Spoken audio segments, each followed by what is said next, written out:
হঠাৎ করে যদি আপনি মাহফিলে এসে বলেন যে এই মাহফিল করা যাবে না, অনুমতি নাই, এই কথাটা যদি মাহফিলের একদিন আগেও বলতেন কমিটিকে, দ্যাটস অল রাইট।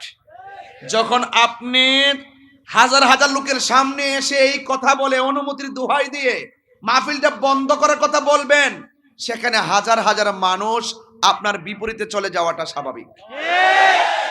এটা তো আপনি উস্কানি দিলেন, অথচ উল্টা আমাকে বলা হয়েছে আমি নাকি মাহফিল উস্কানি দিয়েছি, দেওয়ার কারণে ঘটনা ঘটেছে।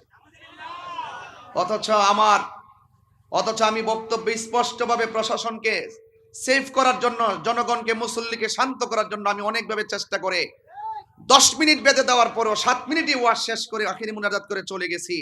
এরপরে কে বা কারা কোন ঘটনা ঘটাইছে তদন্ত না করে আমাকে প্রতিহিংসার বশীভূত হয়ে বিভিন্ন ধরনের কুচক্রি মহলের পাল্লাই পড়ে।